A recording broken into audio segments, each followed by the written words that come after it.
The Sons of Norway Foundation presents Sons and Daughters of Vikings, deep in the heart of Texas. And now, Barrett Mason with the story. 1800s Norwegians lived under the boot of a ruling class. Land prices were high, factory wages were low. Farming was tough and social mobility impossible. So in 1821, Cleng Peerson of Tysvær, Norway, sailed to the promised land, America. He was enchanted with what he found. A Quaker, he could believe what he wanted. Wages were good, and so were the prices. A cast iron stove cost him $20, and he built himself a house. Peerson was convinced that America's gung-ho spirit, rich farmland, and booming economy was just the tonic for dispirited countrymen back home. They came on a sloop called Restoration. It's a small boat. They were 52 people, many from Tysvær, Stavanger area. And Cleng Peerson had been here a couple of years in advance to search for areas where they could settle. That was up in the New York area. But it was a tight fit on a boat 54 feet long and just 16 feet wide. The passengers braved seasickness, cold, wind, and the Atlantic's big rolling waves for the unknown. Gone were the craggy fjords of Norway, eventually replaced by the green foothills of Texas. Texas is longhorns. Norway has dairy cows. Texas is Tex-Mex food, and Norway, cod and potatoes. Texas is dry desert heat. Norway is snow and ice. Culturally opposite, they're also on opposite sides of the planet, some 5,000 miles apart. But in 1997, the state of Texas named tiny Clifton the Norwegian capital of Texas, where Cleng Peerson and his group of emigres finally ended up. Norwegians in Texas? That is an odd combination.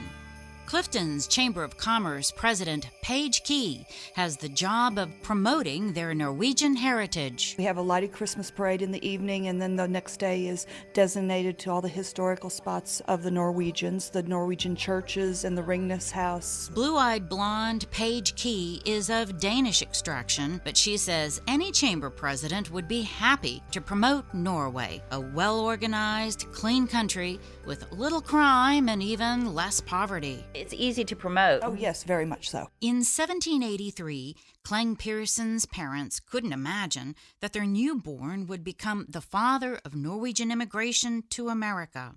But the farm boy was what Norwegians call restløs. In 1825, after a 3-month voyage, the group of now 53 Norwegians arrived in New York to join him. They disembarked to become among the 10 million Americans living in the 24 states of the United States under its 6th president, John Quincy Adams. They settled in New York, but Peerson's restlessness struck again. He walked to Ohio, Indiana, and Illinois, establishing what is today Norway, Illinois. Again on foot, Peerson went to create colonies in Missouri and Iowa. He was a trailblazer of that elite league of great Norwegian explorers, Roald Amundsen, Thor Heyerdahl, and Fridtjof Nansen. But when Texas officials offered pioneers 320 acres of free land, Peerson grabbed it with both hands. Peerson is the father of Norwegian immigration, but Johan Reinert Ryerson is the father of Norwegian immigration to Texas. In 1845, Ryerson, a Norwegian journalist, had accepted the land offered by Texas Governor Sam Houston.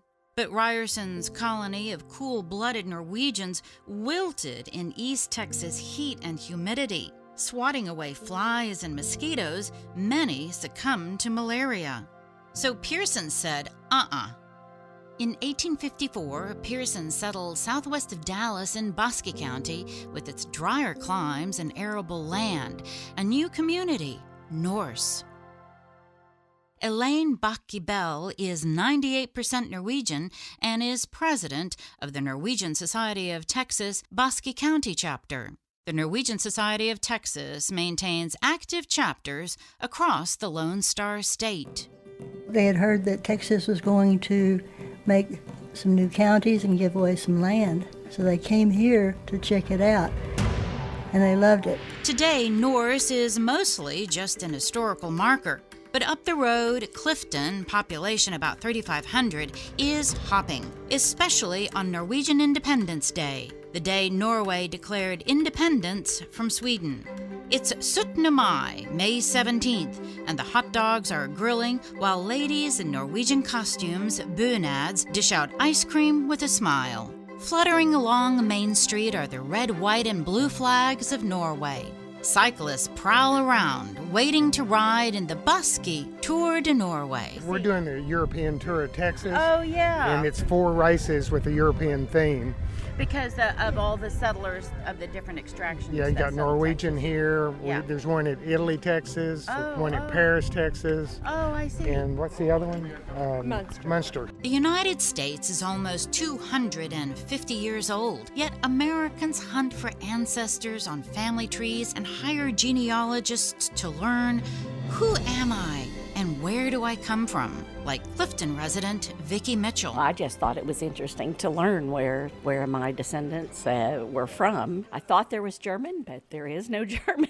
It's other countries. So Irish, Welsh. One German in Texas thinks Americans feel lost, and that's why they yearn for the old country. America does not have its own culture as such, so the different people kind of hold on to a little bit of the old culture, because people they need something to associate with. That's how it is. People dwell on memories of how it was in the old country a long time ago. The old country isn't like that anymore. Americans loyally celebrate St. Patrick's Day, Oktoberfest, and Cinco de Mayo. Rancher Laura Rose is of German descent, but she oversees the Cranfills Gap Lions Booster Club annual lutefisk dinner, serving fans for over 57 years. What's the recipe? Take one lutefisk and throw it away. We get it from Olsen Fish in Minnesota, and they get it straight from Norway, and it comes in sticks that look like a filleted board. But our ag kids at the school cut it with a bandsaw and cut it in 3-inch pieces. And then it's usually the 8th graders. Sometimes everybody gets in on it, and you have to peel the skin, the dried skin, off with pliers. Vikings supposedly ate lutefisk, cod dried outside on wooden racks in the high north of Norway, plumped up and served up after a soak in lye. Visitors come from all over to savor this traditional dish. To me, it's like Old Home Week, because I see some of these same people every year, and it's the only time I ever see them. And, you know, there's lots of hugs and, how are you doing? How are you doing? And I have no idea what their names are, and they know me because they called me for tickets. Foreigners often comment that Americans celebrate old world traditions more than they do. There are meticulous notes. You have to be able to put your fingers in it and rub your fingers together, but not be able to snap. For 15 days, a father-son team dips the cod in fresh water, then in lye water, then in fresh water, then in lye, inside of a 40-degree cooler. Rancher Rose remembers when King Olaf of Norway paid homage to Cleng Peerson's grave. He came about, I know, in 1982, 83, and then he had come several years before that. And he came to Norse and preached at the Norse church. Wow, what a special event. That's when we got all the roads paved up through here. Though Peerson brought many Norwegians a brighter future, he was criticized for being jobless. Though he walked from state to state to find good land for his countrymen, he was judged for not settling down. And this intrepid adventurer was resented for taking Norwegians from their home. Ultimately, 1 million left, half of Norway's population, to become the second largest group of immigrants to the U.S., after the Irish, welcomed by the Statue of Liberty and yearning to breathe free. Those 53 Norwegians sailing to America from Tisvar, Norway, became some 20,000 descendants. Austenite Ronny Ringnes is among them. His ancestor, Jens Ringnes, was among the 9 original Norwegian families to settle in Basque County. My great-great-great-grandparents came from Norway with their children. I don't know all the children's names, but anyway, Kari Ringnes came in 1851 from Norway on the ship, the Restoration, which landed in Galveston. And they went first to just East Texas. There's a place called 4 Mile Prairie, and a church there. Now it's still there. But anyway, there was an outbreak of disease, and they were told that there's some nice rolling hills, land, really rich land just west of there. And so they came to Basque County area in 1854. I believe it was 320 acres was given to people back then. They started farming, and they had built a little cabin to live in while they were working on this house that we're in right now, this great rock house. It's a limestone house. It's amazing. I'm just still humbled by them building such a big 2-story house back finishing it in 1859. It was such, little machinery they had back then. He admires the hard work, discipline, and dedication of the Norwegian homesteaders. Well, I don't know where they got the idea of such a big house, but yeah. And there are other stone houses like this in the area, but this is a big house. Yeah. 2-story. They call it the double hus, which is like it's symmetrical. Rooms on each side, two chimneys and all that, one on each side. So anyway, yeah, it's amazing that they were able to do that by 1859. Son of Jens, Ole Ringnes was their first mail carrier.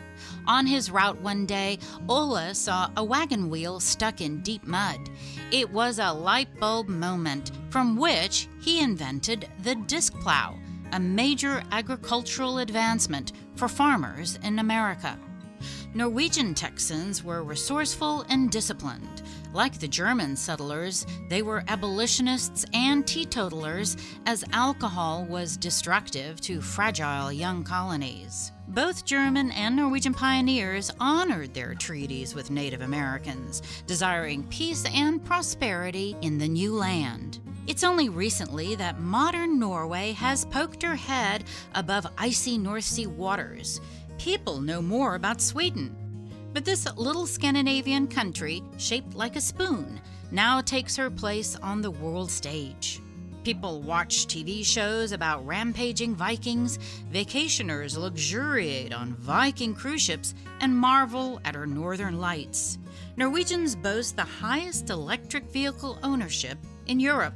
Cycling in the Basque County Tour de Norway is Tim Dorsey of Dallas. He's planning a Norwegian holiday. I think that we are hearing more about Norway as a country and the culture and the lifestyle there, what the people are like, and I think Americans like to compare themselves to other countries to see how they compare with other folks, healthcare, economics, that sort of education, that sort of thing. So I think the news that comes out of Norway is almost always favorable. I'm probably more interested in the Vikings and the fact that, they were known as some of the most fierce fighters in the world, and everywhere they went, people ran from them, even people who already had a reputation of being soldiers. So that the shipbuilding, and if you look at the technology that they used in those days, even though it was nothing compared to today, their ships were astounding. So where are you going to go in Norway? I plan on going from one end to the other. A 63,000-mile coastline of rocky twists and turns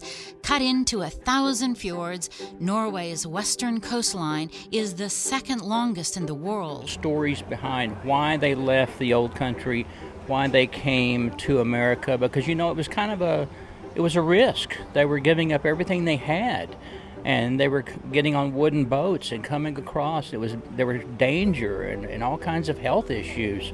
So there must have been a lot of, they thought they were really going to succeed and prosper here in the new country. And many did prosper. Down the road from Clifton, next door to Bygone Norris, is tiny Cranfill's Gap. These three communities sit along the Cleng Peerson Memorial Highway, lined with farms and ranches. On a back road, past the picket fence, then left at the cow pasture, is a famous local landmark, the Rock Church. I was baptized at this baptismal font in this church in 1935. Geneva Finstad is 68% Norwegian, and she beams with community pride. She is the great-granddaughter of Solveig Knutsen, who left Norway in 1846. He left behind some 2,000 descendants. He first settled over in East Texas in Normandy and came to Bosque County and lives just down this road. There's a house that's still standing that he built after he was 65 years old. The white limestone church sits high on a lonesome hill.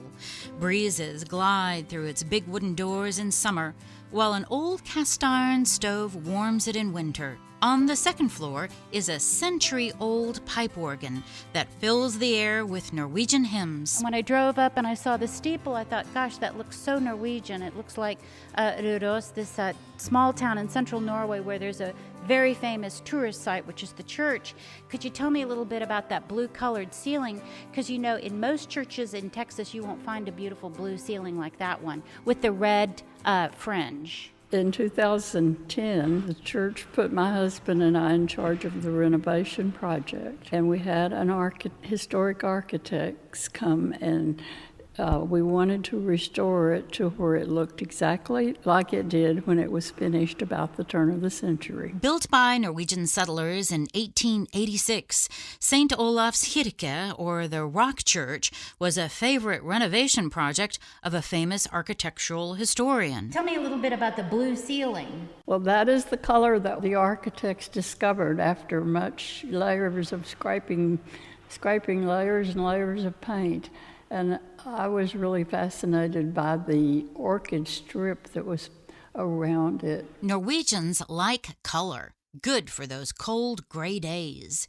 Inside, rock walls are a cheery yellow, while the ends of wooden pews are carved like Viking shields. They give the appearance of a Viking ship rolling along on the high seas. I just wanted to say your eyes are just so blue. That's Norwegian. I brag all the time about my Norwegian heritage. Do you? Yes, I do. I was president of our Norwegian chapter here in Bosque County when it was first established, and we had over 200 members at one time. Oh, we're about to fall apart because everyone has gotten older and unable to participate, and the younger people are so busy they don't have time to be in the leadership roles. It's hard to keep people continually committed to anything in this modern world. I think in the last century it was easier to keep people consistent and participating, but I think in this modern world that's difficult no matter what the group is. Yes. It's a very non-committal society compared to how very rigid and structured and committed are the Norwegians, and certainly the Norwegians who established this area. The Rock Church is mostly full at Easter or Christmas. People marry here, are baptized, or buried. Services were Norwegian until the 1940s. Its cemetery is filled with Hansens, Olsens, and Knutsens. So you'd think that these descendants must visit Norway a lot. No, in reality, some have visited just once or twice. Well, then they must speak Norwegian. No, just a few words. But Geneva Finstad holds in her heart a special meal prayer. Jesu navn går vi til bords, spiser, drikker, parer dård, Gud til ære, oss til gaven, så får vi mat. Jesu navn, amen. Our Savior's Lutheran Church in Norse is where Cleng Peerson is buried. These immigrants were also educated. The father of Texas immigration, Johan Ryerson, was a well-known journalist in Norway, and Texas's first Norwegian settler was a self-taught doctor and a painter, Johan Nordbo, who told Norwegians to come to America and get rich. As you drive down a main road in Clifton, you'll see a liquor store, painted with a huge portrait of the former president Donald Trump. In 2022, there are still Trump for President signs in front of rural homes. Meanwhile, in Norway, a TV show devoted a whole segment to a rare Trump supporter, a nation with a nationalized oil industry that funds a solid social safety net. But these Basque County Texans are devoted to Norway and very reverential of those hardy folk who plunked themselves down in a vast wilderness with the one trunk allowed them. But Chamber President Paige Key says Clifton's ties to Norway aren't only from the cobwebby pages of history. We have a sister community. Tisvir is our sister town over in Norway, and we have lots of Norwegians that come and visit us from Houston. There's over 6,000 Norwegians that live in Houston. Norway has many oil and gas offices in Houston, a robust community of Norwegians, and a Norwegian Seamen's Church. A great story often has a neat twist of fate, and this story of Texan Norwegians does too. In part 2, we meet the man that fate chose to continue this unusual relationship between Texas and Norway. For the Sons of Norway Foundation, I'm Barrett Mason reporting.